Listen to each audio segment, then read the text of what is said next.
thought was like, it was just raging with symbolism. And, right even in the beginning of the movie, it says, "In the beginning," right? And that's one of the first sentences in the Genesis book in the Bible, right? So it gives me a lot of vibes of creation and the idea of just creation in general, but particularly then leaning towards the idea of motherhood and fatherhood. Just the light and the dark and the progression of our universe. I noticed a lot of really interesting things about it, and I know we're going to probably touch on those, but I just found it so interesting that they call Hollywood for a reason, because they brought them from the holly tree that they made the wands with that they used to cast spells, and they are using these things to share information with us and cast these spells into our awareness. And that's actually why they call them the movie cast, right? Why they're cast into movies, which is so interesting. But I got a lot of thoughts on the symbolism and things like that, but I think I'm going to let you dive into it first, and then we'll go from there, and I'll see if I can put my 2 cents in after we do that. Thank you. I do appreciate that. Yeah, definitely. The something I would like to point out to the people is that the actual writers of Marvel Comics were privy to some ultra secret meetings back in the early 50s regarding highly advanced information, alien tech, different types of extraterrestrial races. They were being informed about everything that the people within the secret space program have known for the last 70 years. And so they were told not to share this with the public. So what they did is they decided to just do it in a nonchalant way where they were able to create characters, create stories, themes, plots, and that's how the comics were born. So if people think that these were all just made up stories, when you think of even recently, as you watch these movies with Captain America, the super soldier, he was the first super soldier. I mean, there's so much truth to that. There's thousands and thousands of super soldiers that have served within the secret space program function known as Solar Warden, that were genetically enhanced to go fight these wars up in space against these regressive aliens. When you think of the concept of Iron Man, it's all portraying the battle between the Alliance and the Cabal. That last film where the villain was he was supposed to be representing Bin Laden. He was, from Saudi Arabia, and he was known as a terrorist. But he was a hired actor from our own vice president, who was actually representing and supposed to resemble Dick Cheney, right? So it all goes back to that, 9/11 thing. So these Marvel characters, these Marvel stories are disclosing information in movie forms. When you think of the concept Thor, the movie Thor, the idea of the 9 realms, right? And then you have the center of the galaxy where the Guardians live. And from the center of the galaxy, they're able to guard the 9 different realms, right? Anaheim, I think, I forget all their names, but when you study the secret knowledge and you study about how our galaxy itself is divided into 9 sectors or 9 districts, again, there's another similarity there. So every Marvel movie has some sort of disclosure in it. And this last movie, The Eternals, was just like you said, it was just everything in it put together in a sense where it's like in the beginning. In the beginning, there was something before, or nothing, they say, and then everything was created. Well, I mean, there's a lot of truth to that, but I would like to say that before everything was created, there was something that existed that had no beginning or end. And this is how it relates to my book. Well, before I dive into that, I just want people to know that according to quantum physics and according to scientific observations, we're only piercing into the 4% of our so-called universe. The other 96%, they call dark matter and dark energy. So it is within that other 96% that these higher levels of reality beyond the galactic rims, beyond the galaxies that we see, exist. And that's what I would like to talk about. So the galaxy exists within 11 dimensions, but if we go beyond the 11th dimension, then we have other dimensions that go all the way up into even dimension 256. But again, all these other dimensions beyond the 11th encompass what scientists would label as dark matter and dark energy. So one of the things that I talk about in my book, in chapter 5, is the idea that our universe is one of many universes. So I'm going to start from the top. So in the beginning, before creation, before the concept of time and space, there was Havana, the central mother universe. And Havana is an eventuated reality without beginning or end.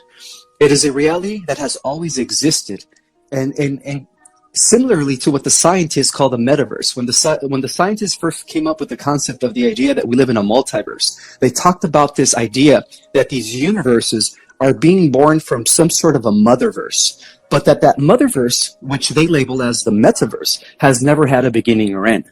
So this corresponds very scientifically and validates the concept of the central universe. So the central universe was first divided into 7 segments. So there's 7 super universes. So that was the beginning of what we call time. It was the one dividing itself into 7. And then when the one divided itself into 7, that became known as the super universe levels of reality.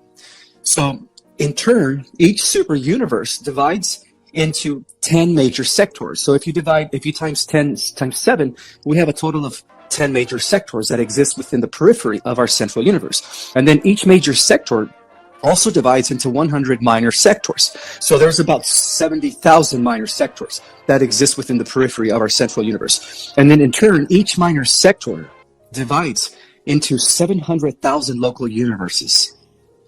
And so there's, about 100,000 local universes. So there's about 700,000 local universes. So each minor sector has 100,000 local universes. And then in turn, each local universe divides itself into 100 constellations. So when you times that by 700,000 local universes, we end up with 70 billion constellations in existence. And then in turn, it goes further. Each constellation divides into 1,000 systems. So if you times that by 1,000 systems, then we have about a total of 70 billion systems. And then in turn, each system has 1,000 worlds. So if you times that by 1,000 worlds, then we have about 7.5 trillion evolving about 7.5 trillion worlds that are evolving within the periphery of the entire mother central universe. And then, one of the things that I talk about is that, for the most part, most people only understand the galactic level of reality, which is, governed by the different advanced galactic and stellar races that have formed different spiritual councils, right? So we know that the Galactic Federation was a coalition of all these different star nations within each galaxy that came together to create a coalition of light. So in our galaxy, at the head of this coalition of light, we have what is known as the Sirian High Council from Sirius. So Sirius is the high regional council that oversees all the operations within our galaxy. And then beyond our galaxy, we have a union between different galaxies known as an intergalactic council, which is also known, which is what I call in my book, the Council of the Union of Days. Now, at that level of reality, we have the creator gods. The creator gods themselves are beings that descended from the central mother universe into the lower realms, into the realms of time and space in order to facilitate and administrate their own creations. So each local universe is given a pair, an Omni King and an Omni Queen, that oversees and administrates the rays and the light source energy into its creation. And how does it do it? Through the concept of the central sun. So each universe has a central sun, and in turn, the central sun of each universe sends its light source to the billions of galaxies, and then it resonates at the center of every galaxy, so it starts all over. So each galaxy also has a central sun. So the councils are also being reflected on the galactic levels of reality. So kind of like the movie Thor, we have the Asgardians, right, who represent a galactic level of reality, right, that oversee the 9 realms, or in our case, the 9 districts. But who would be the Asgardians in our galaxy? The Sirians, the Sirian High Council. They're the ones that are overseeing the 9 sectors of our galaxy and are the ones that are in charge of the Galactic Federation in our galaxy. But there is even higher levels of celestial administrations that go beyond the creator gods, though. And this is one of the things that I talk about in my book. So the creator gods themselves answer to the order of the Ancient of Days. So now we're starting to get into the realms of eternity without beginning or end, super universe level. So the order of the Ancient of Days are the administrators of the 7 super universes. So each super universe has a council known as the Ancient of Days, that administrate the light rays that are being sent to all the different local universes from that segment. So each local universe has I think there's 3 Ancient of Days per local universe, because they're also representing the grand central trinity of the Father, Mother, Child. And the child is really just the integration and unification of, Mother God Sophia and the Christ, which is the Christos energy. And the Christos energy is what's resonating at the central suns. That is what brings forth all the life force, the universal source energy that gives life to the galaxies in turn, and then the galaxies give that light to the solar systems, and then the solar systems give that light to the planets. So everything is vibrating to the tune of the central suns. The central suns are all connected through resonance. And so beyond the order of the celestial, or what they call beyond the order of the Ancient of Days, then we have the order of the Eternals. And the order of the Eternal of Days are exactly what Marvel talks about when he talks about these beings that have existed before anything. And those were the ones that facilitated the 7 super universes. So in my book, these beings are known as the central race of Havona. And the central race of Havona are really the intelligences that have never had a beginning or end. And they're the ones that gave birth to the governors or the administrators of the 7 super universes, and then in turn they gave birth to the creator gods and goddesses that oversee the realms of the local universes. So this heavenly administration goes beyond the Galactic Federation. I mean, the Galactic Federation is only 4%, because these higher levels of reality that science calls dark matter and dark energy exist beyond the 11th dimensional spheres of the different galaxies. So, I just wanted to, share that with people. There's a lot of truth to those movies. All right. So when you talk about this, and it's funny, as I'm watching that, people are saying stuff like, you need to get this into a map. Can we get a visual of it? And it sounds like the way you talk about it, like you see this in your head already. Like it's almost like, I guess, I'm assuming that while you were meditating, astral projecting, that you visually experience this, in your third eye. So, what I'd like to do is ask you a few questions that are going to then try to help solidify this visualization for myself and for everyone else that's here as well. And also try to kind of like reflect it back on the movie as well. So,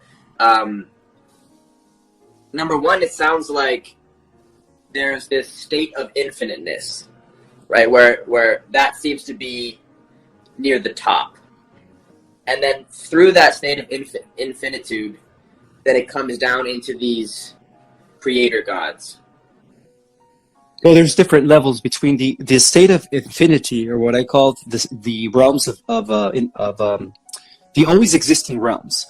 They first divide into 7 aspects of itself, and then those 7 aspects further divide into major sectors, and then the major sectors into minor sectors, and then the local universes come into play. So before we even get to the order of the creator gods, which represent the union of the Ancient of Days, we have the order of the Eternal of Days, which are the celestial architects. Those are it's like prime source dividing into 3 and then 7. Okay, so we're always looking at the one architect. The one architect is prime source. So that is the spirit of the central universe. And then that one spirit divided into 3 aspects of itself and then to 7. But in each aspect, just like the holographic concept of reality, each aspect, like the fractal in a hologram, reflects the whole. So in each aspect, we also have the Trinity, the Father, Mother, Child, Father, Mother, Child. And that's why there's 3 Ancient of Days per super universe, because it represents the balance, the triune of the Mother, Father, Child. And so that level of reality is reflected all the way down into the lower spheres, all the way down to the local universe, and eventually the local, the galaxies and the planets. I kind of put it in terms of, source, or that before that Big Bang sort of experience when everything was one. The first initial fragmentation would have been, I don't know if this is the right term for it, but I've heard it referred to as like Elohim, or like that original separation, which would be 1 turns into 2, right? And then through that 2, those 2 can then turn into have that sort of mother-father figure, which then goes down into that so in the movie they have the Celestials, which is like Arisham and the other one's name, Tiamat. What would the Celestials be considered? Would they be considered those 7 original infinite beings? Yes, the 7 original, where the central universe first breaks off into 7 aspects of itself. Those are considered equivalent to those what Marvel calls the Celestials, because they're still infinite. They're just the ones that are going to continue building the architectural structures for the simulation of realities. Because once it goes beyond the level of local universe, super universe, we start getting into simulations. The idea that everything's really a hologram. The only base reality is the 7 super universes and the central universe. That's base reality. That's eternity. That's infinity. And then we start getting into the lower dimensions. And then that's when the simulation kicks in. Yeah. And then the creator gods would be the facilitators of the simulations. They are the ones that administrate the Eternals, right? Yeah, the creator gods are kind of like the Eternals. They're working for the Celestials, so the Celestials are kind of like the order of the Ancient of Days and the Eternal of Days, which is equivalent to what the mystics call the Emerald Covenant, or the Order of the Emerald Shining Ones. Okay. Yeah, and they're at the highest level. They control everything, all the multiverse. Yeah. Would the Eternals also be sort of considered what a lot of people would consider sort of the angelic realm today, like those where they're participating on Earth but they can't interfere, or would they what kind of entity would we consider them? Well, they are immortal, and we could also classify the idea that the angelics, the archangelics, and those that are working for the One are working within the order of the Union of Days, which is they serve the creator gods. Yeah. They serve the creator gods and goddesses of each local universe.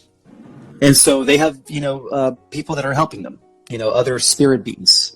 And so what we consider the fallen ones, those are the ones that are the fallen Elohim, because the first war that broke out in the very first universes, even before this universe was facilitated, was the War of the Elohim, which was like billions and I think 200 billion years ago.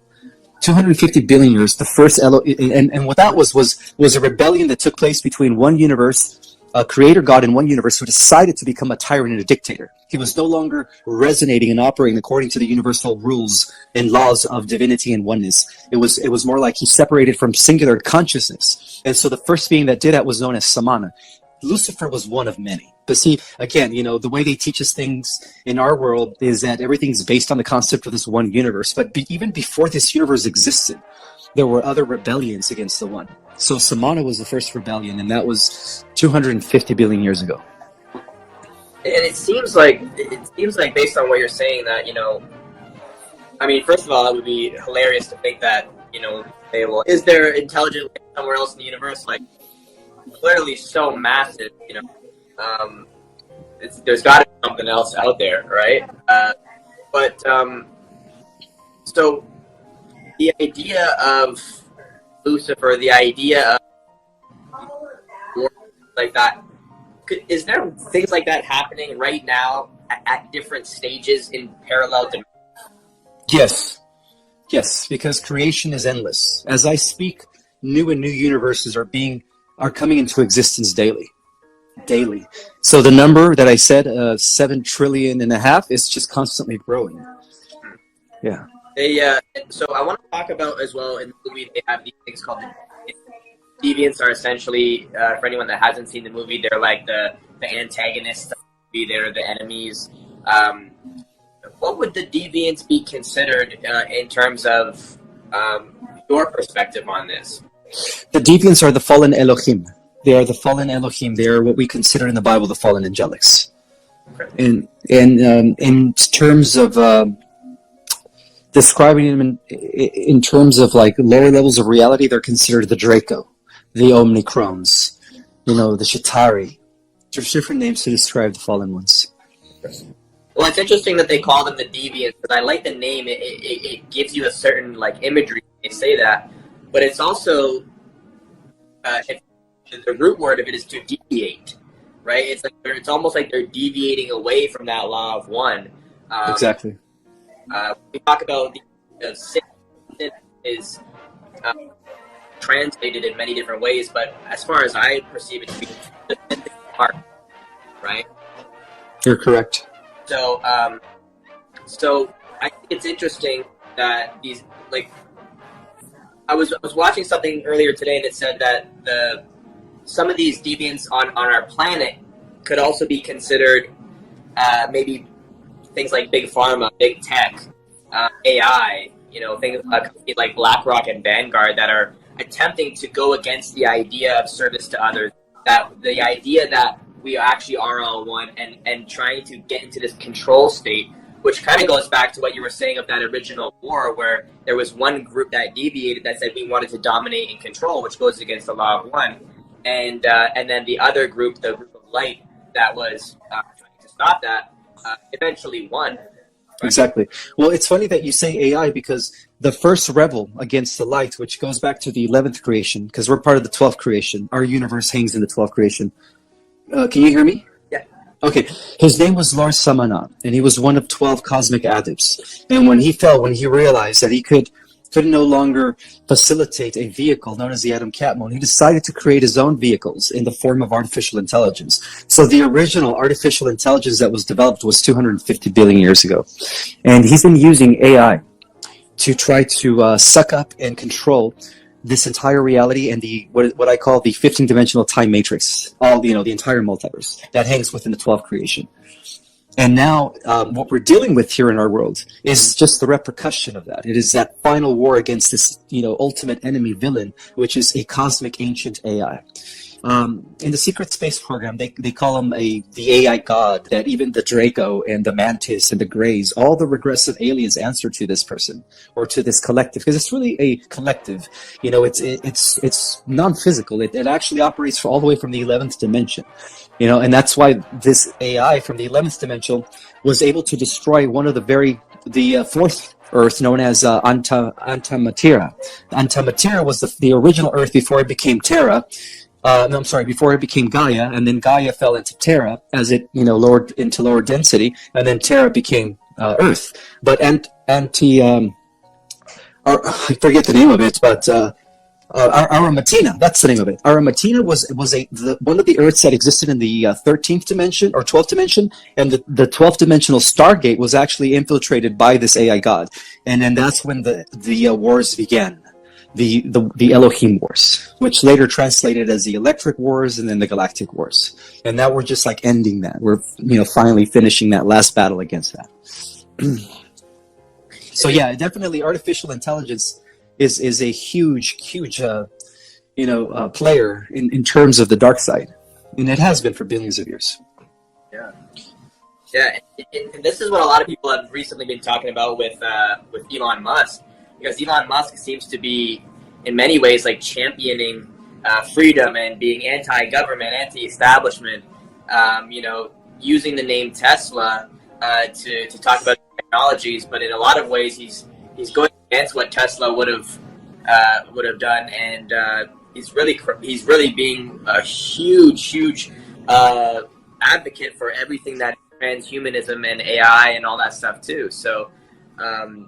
What's interesting too, and something I noticed, is that there was 10 Eternals in the movie, and it seemed as though that there were 5 of them that were fighters and 5 of them that were nurturers. So it was like split right down the middle of like the father figure and the mother figures. It's the balance. Yeah. But, and it's interesting too, because when in the Bible it talks a lot about the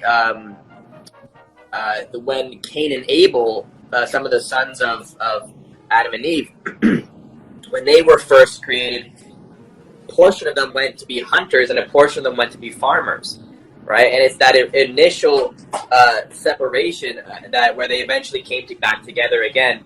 Anyways, I thought that was interesting. But would you consider the Eternals this 144,000 group? Absolutely. Yes, it's symbolically to the return of the Elohim, in order to initiate the golden age of enlightenment once again, and do away with the last bit of evil.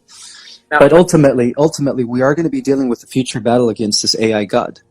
This AI god has also created what is known as the Phantom Matrix. It created an alternative multiverse outside of our living organic central universe. And so in about, how the Bible talks about there's going to be peace for 1,000 years, but then after 1,000 years, evil is going to be unleashed again. Well, that's what this thing is. It's going to merge once again. But at that point, the 144,000, as we continue to activate more strands of DNA beyond the 12, we're going to go to the 24th, 48. We're going to have these amazing godlike superpowers. And so because we are an experimental intergalactic experiment, a super hybrid race where many universes contributed their DNA in order to create this hybrid super, race, we will be defeating the AI. So the final war is against this AI, but that's when we are in our fullest capacity, not in these, two-strand DNA carbon-based matter form. Yeah.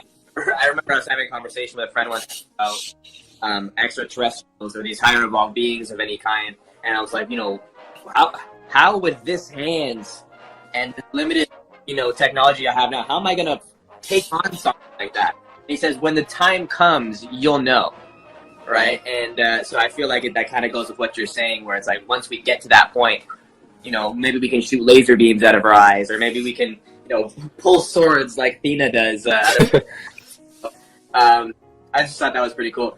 I wanted to ask you as well about the Unimind, because I know that was a big factor in the movie of them being able to stop the Celestial.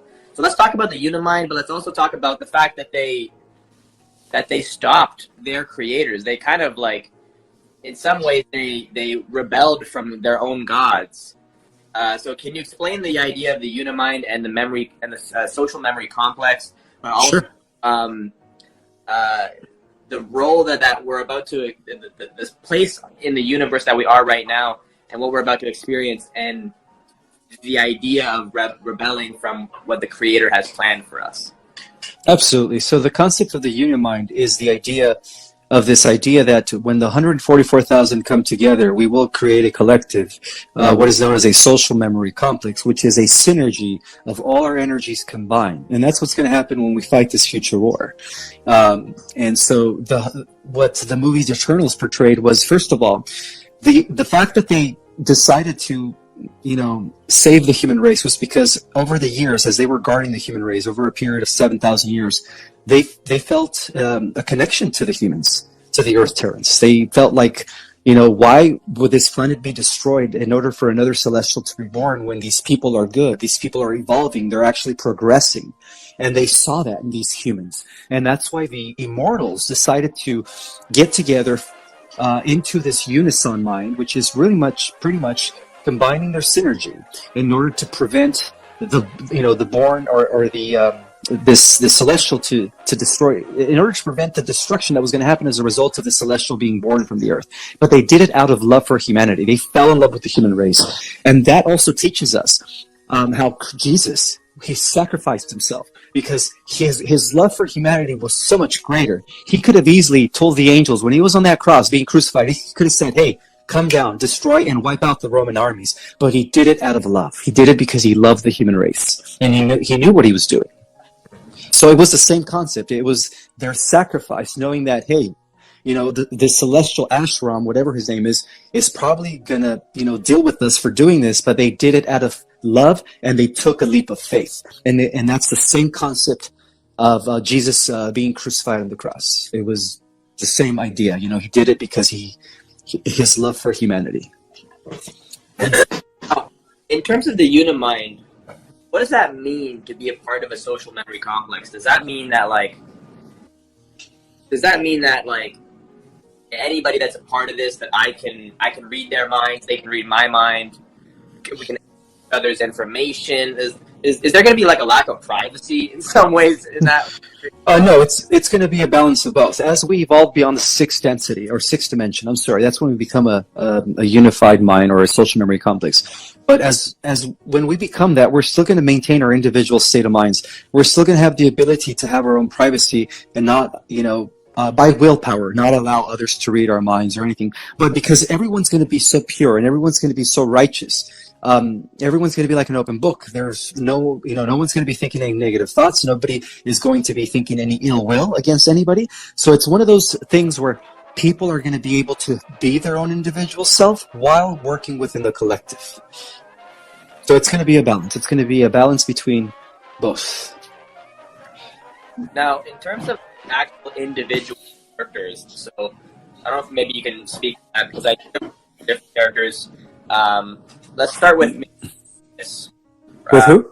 Icarus, the main guy with the shooting eyes, and he was fluent. Is there any significance to that character at all?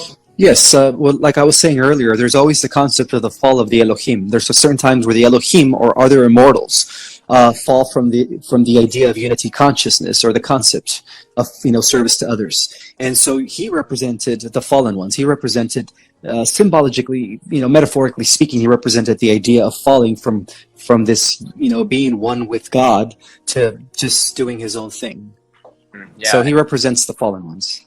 And then you had Ajax, the sort of first figure, which was interesting too because it felt like she was that mother figure, and then she had to let her children go out on their own. Mm-hmm. Any significance to her as a character, and maybe even that golden ball that came out of her chest? Any meaning that you see within that? Are you talking about the one that was sacrificed to the deviants, that was pushed into the pit? Yeah. Yeah, she represents the mother figure. The idea of this mother who sacrificed herself for the sake of others. So in this case, she represented Mother Mary. Okay, gotcha. Yeah. And then you had the guy with the technology, which I thought was interesting. Right. Yeah. Who and I don't know if they were doing this, and because I one thing I did know about the movie is that there was quite a diverse cast. So they did make the technology guy. He was gay in the movie, and he had his family that he was building. What do you think the purpose for them was to make a guy that was so into making technology? Do you think it was because human beings also we get sort of our technological inspiration from extraterrestrials? Yeah, absolutely, and that's exactly what happened within our own civilization. When we fell from Atlantis, it was the extraterrestrials that went into the underground, the ancient Lemurians and Atlanteans that survived in Agartha, that would sometimes come up to the surface world and say, hey, it's best to do it like this. And then, a new science was born, or a new technology was born. Throughout the ages, extraterrestrials, benevolent extraterrestrials, whether they were coming from inner Earth or whether they were coming from the stars, have always assisted us in the development of technology, depending on the level of evolution where we were, and based on the idea that if we were ready for it, of course, because we had to be ready for it before they introduced a new concept. Right. So that's how we gradually progressed, because we've always received assistance from extraterrestrials. So that's what that guy represents symbolically. Yeah, I heard this too, that, we were like this close to having like atomic energy that could have powered our entire planet, but then we needed to make a bomb, right? And so they're like, oh, well, I guess you guys were... right. And that's well, that's kind of like the idea that you can either use technology for good or evil, right? So there's also a duality in that. Yes, and it's also probably why a lot of people will be working on the same idea at the same time, because they're actually tuning into whatever is there. It is the extraterrestrials sometimes will beam the right idea or download the information to people in different parts of the globe, like in Europe and America, and they both come up with the same concept at the same time. And I think that's how the Marconi and other people were able to develop the concept of the telephone. It was downloaded to them by the same beings in different parts of the world.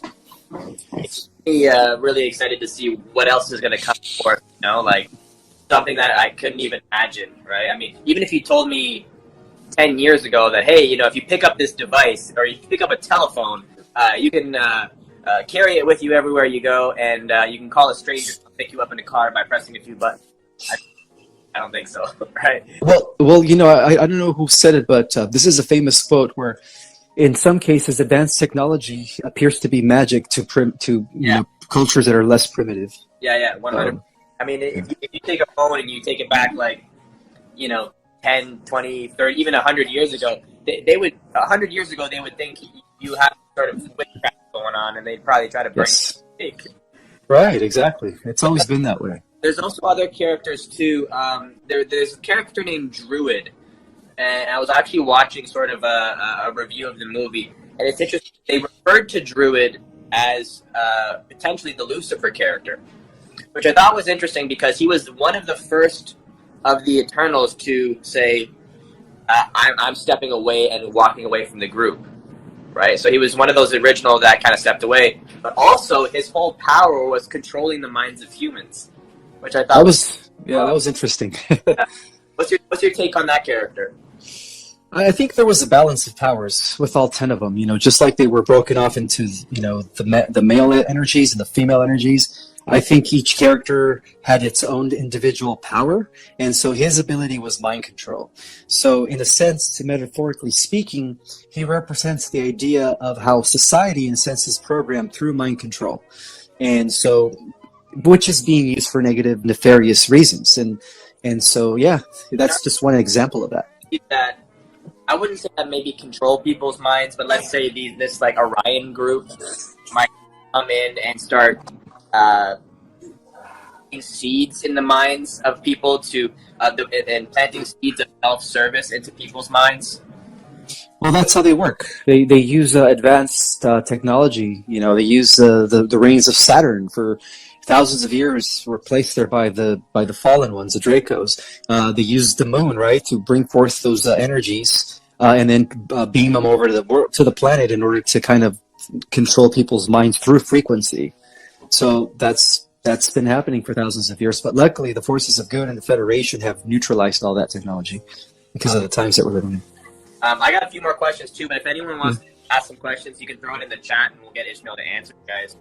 And I'll try my best to see them all here. Yeah, we have about 15, maybe 16 minutes left? So, overall, I found it was a really great movie. And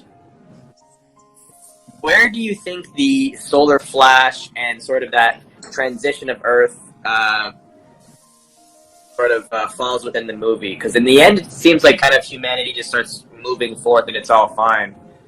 Do you think that it kind of talked about that Earth transition within the movie at all? Not directly, but because humanity seemed to be progressing after they were saved, right, by the Eternals. Then I would say that, yes, that would probably, they saw a vision of them entering a golden age. So that's why they were able to sacrifice the birth of this celestial in order to preserve a race that was heading in the right direction. I thought that one of the things I thought was really interesting near the end was the that a lot of Eternals made, right? Like Sprite, as an example, decided that she wanted to become a human, right? So, what was the significance of that, do you think? Do you think there are some Eternals and some Immortals that decide to come into our realm and live in that way? Do you think maybe even some of us, is that what we are? Well, that represents our volunteering to come to this Earth. We Starseeds are highly evolved. We were immortals before we submitted to coming into these bodies that are, limitless, that have limitations, that age, that have, issues and stuff. So we came to experience mortality in order to understand the human condition, because the thing is, when we activate our superhuman powers, it would be best to have these powers after experiencing what it's like to be human, to understand the joys, the sorrows, the pains, the losses, right, the challenges. All those experiences are going to humble us. So when we do activate and we are restored to our original glory, we're going to be using it for good. Because what they wanted to do is they wanted to prevent another fall, because we're going to be super powerful. I mean, we were designed to defeat this AI collective in the future. Yeah, that's what we are here. It makes sense because, you're an infinite being with all the time in the world, and you're able to create anything, right? I mean, it's like time isn't real. We need to have the experience of time to create urgency so that we don't just become completely complacent and do no creation at all, right? There's an element of that we learn. The question I keep seeing coming up here is about the moon. Do you think, what's your thoughts on the moon? Is it a satellite? Is it a planet? Is it? It's an artificial construct, mainly made out of some sort of aluminum. It's metal. Yeah, it's like the inside of the moon is hollow, and from the inside of the moon, the negative extraterrestrials have been using it to transfer some of the energies that were being generated. Also, the rings of Saturn are artificial constructs. They weren't always there. I think they've only been built within the last million years. But before that, Saturn didn't have rings. So what's the point of the moon then? The point of the moon was to control humanity, to keep us in a very low state, a very low frequency, But it's not working anymore because now we're shifting. Now we're entering a new era, and so the light has been kind of eliminating all the bad stuff already. Because we're going to be entering the golden age of enlightenment, the seventh golden age of enlightenment. Okay. So all that stuff is being neutralized. Okay. It's part of the prophecies. All right, I'm trying to get these questions in here. It's because there's a lot of people, and someone's saying about doing like moon magic, the effects of the moon on the waves, on people's emotions. How can it do that if it's just like a thing of aluminum? Because it's directing energy. It's a celestial artifact construct that is, it's the way it was created. Okay, before our moon, we had two moons. One moon was used by the Dracos when they infiltrated Atlantis in order to implode it over Lemuria, and that's how they were able to destroy Lemuria, which I explained in chapter 11.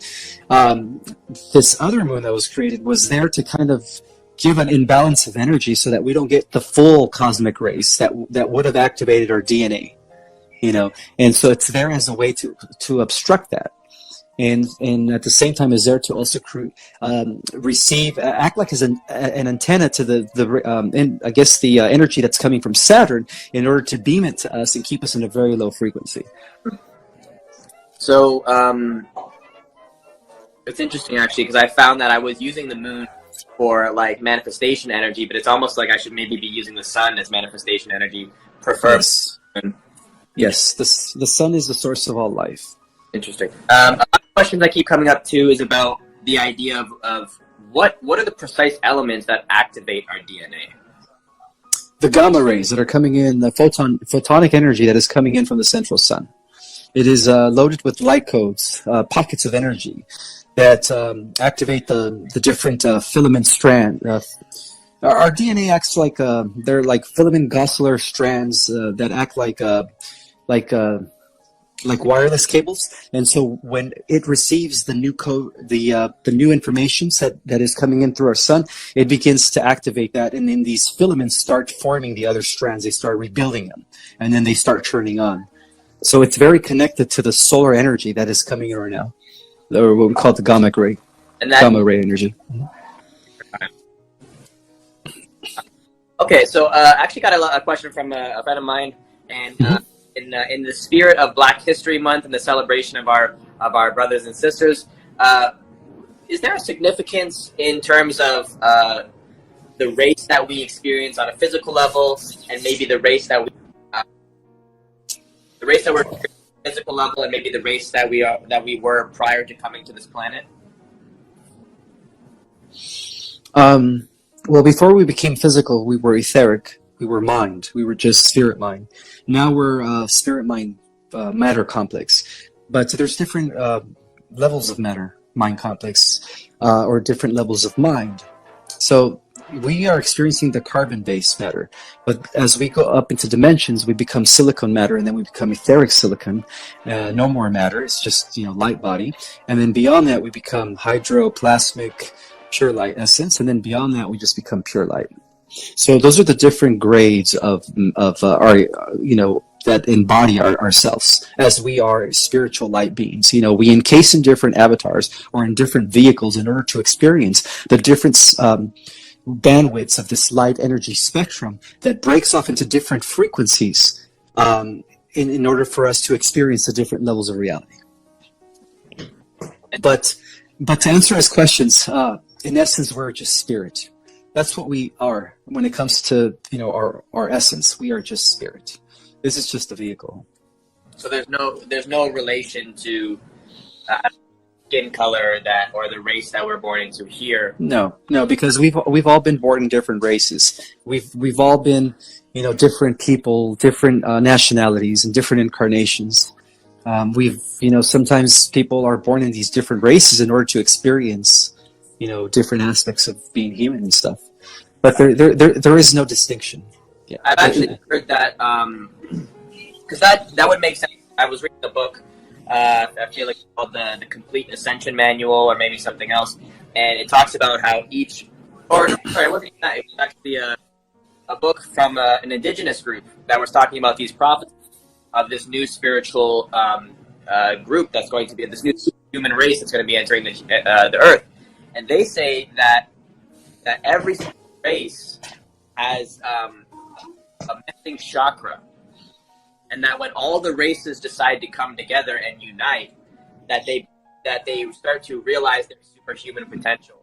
So I think it would be interesting, kind of like you said, that if everybody had that life experience of being a part of a different race, that they could experience different combinations of what it is, and eventually come back to that unification that will bring us back to that social memory complex. Yes, that's absolutely correct. Sorry? Go ahead. No, I just said, yeah, you're absolutely correct. And somebody was asking, is there any symptoms that you expect when your DNA is being upgraded? Yes, lower back pain, because what's happening is the Kundalini energy is going up from the coil, from the base of your spine, up to your crown chakra. And that's a strong indicator. Sometimes people forget, they lose track of time because you're quantum jumping into the fifth dimensional level of reality where time doesn't exist. At times you might get some headaches, because your pineal gland and your pituitary gland are also turning on. So there's different symptoms, Sometimes you might feel like you're catching a cold, and all of a sudden, a few hours later, you're fine because you're going through bodily changes. So there's many symptoms, ascension symptoms. Is there any foods in particular that we should be focused on if we're trying to? Because I've been talking to a lot of the people that on our last live we had I talked to pretty much everyone that followed me.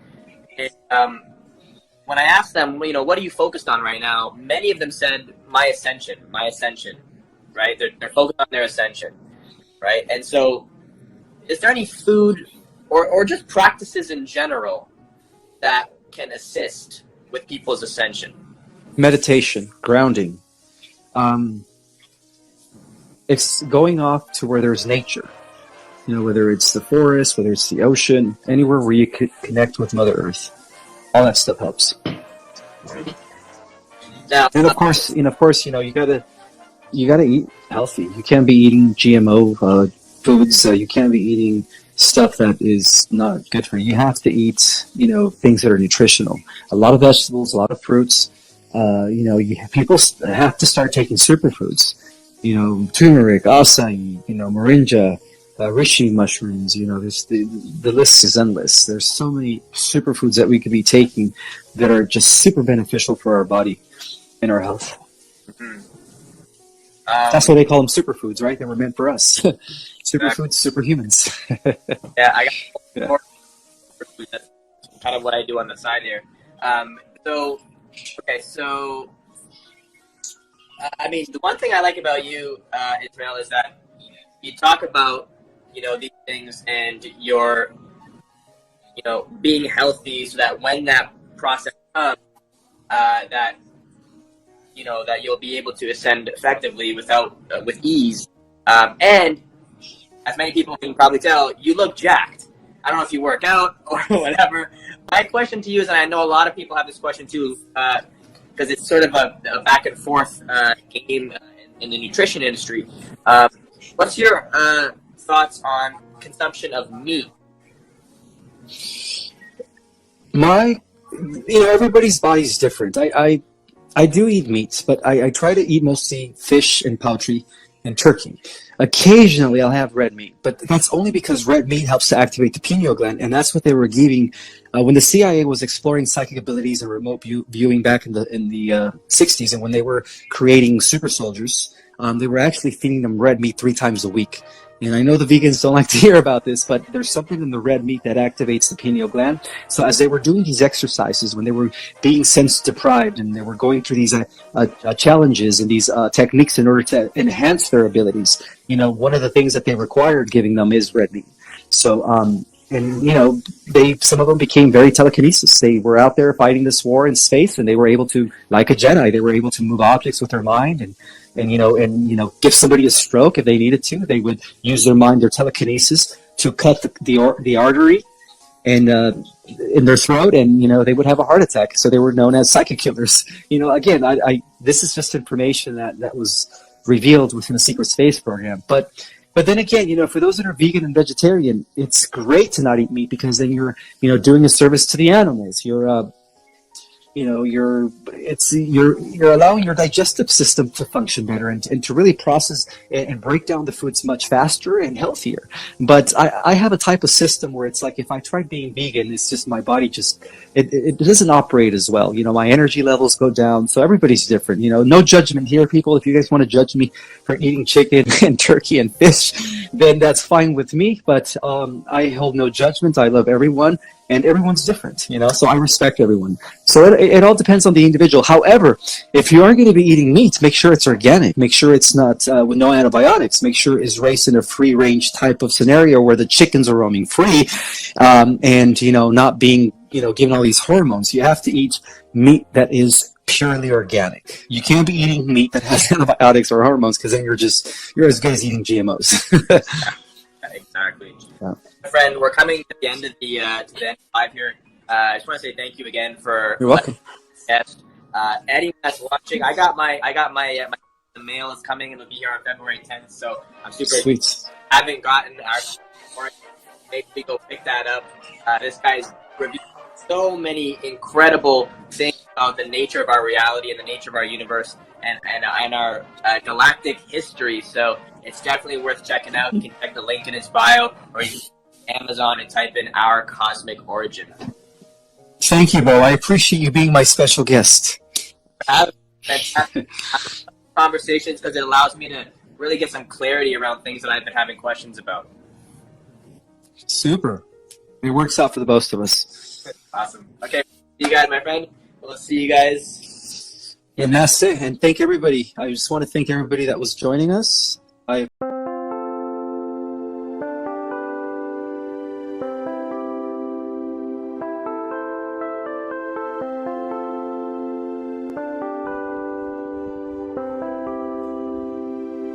Chẳng được quên khi cơn mưa đêm lại về. Em nơi quên lời thề và ta như đông chìm sâu, không còn mới em anh nhận màu. Em chỉ cần mơ đâu em bay, chỉ còn là những cơn mưa vô giá cho bên mơ em không mơ anh. Anh một đêm mơ chỉ cần bên em không được còn nhớ, và chỉ thôi không còn nhớ và người ta bên nhau như ngã tơ. Muốn nhớ về say em chỉ còn với em ở đây, và anh như muốn chết đi nhưng không muốn em mơ mày. Tình yêu làm cho ta đau đầu, không em như nằm ngâm màu. Anh như đeo mong cầu và mưa bên em u sầu. Chắc có mà mai mà mơ, chỉ có bên em nhưng đừng có mơ. Mà đã ra em muốn bên ai. Anh không mong gì hơn, chỉ mong em sẽ ở đây ôm anh thật gần. Anh chỉ mong đôi ta được có nhau, mà đừng em đâu anh có em. Muốn em bên ai đừng có em. Ta sẽ trao nhau môi hôn thật sâu, ôm anh cứ mưa mà ngâu, và em chỉ nằm đâu. Anh không muốn em ở đâu đâu, một cơn gió thứ anh không mơ cầu. Mà gặp đôi anh mà bên giờ anh chỉ là my friend. Em quên đi bao lời hứa, quên đi cả những ngày xưa. Anh như là một đứa, em cứ một trưa. Mà đừng vào đêm ở đêm, anh như một đôi đi bằng game, không như là ba trên đêm, cho em nhiều hơn như là game. Chỉ cần là mưa thôi, em chỉ cần là mưa thôi, còn ai sẽ là nắng.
Welcome to my party, we're just getting started. A life is a dream or a nightmare scarring. Hand me a drink cause I think I'm going all in. Get me a shrink who can catch me when I'm falling. Cover up my scars, flip the handlebars. Crashing in my car, wake up in a bar. I'll be a superstar, just on my avatar. This world is so bizarre, empty out the reservoir.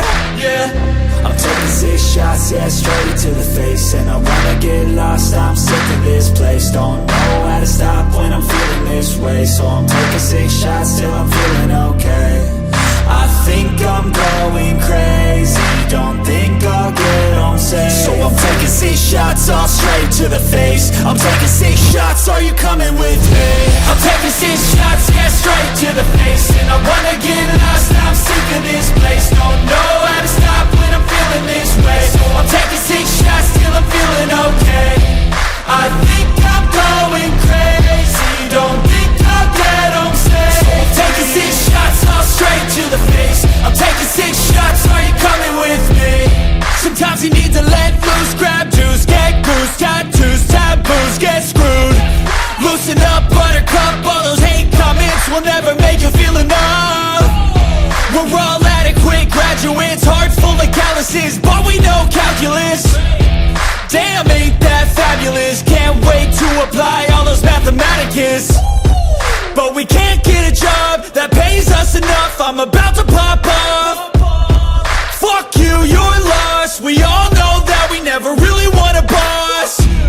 So I'ma do what I want to. something I can't undo. Yeah, I'ma do what I want to, something I can't undo. I'm taking 6 shots, yeah, straight to the face. And I wanna get lost, I'm sick of this place. Don't know how to stop when I'm feeling this way. So I'm taking 6 shots till I'm feeling okay. I think I'm going crazy, don't think I'll get home safe. So I'm taking 6 shots, all straight to the face. I'm taking 6 shots, are you coming with me? I'm taking 6 shots, yeah, straight to the face. And I wanna get lost, I'm sick of this place. Don't know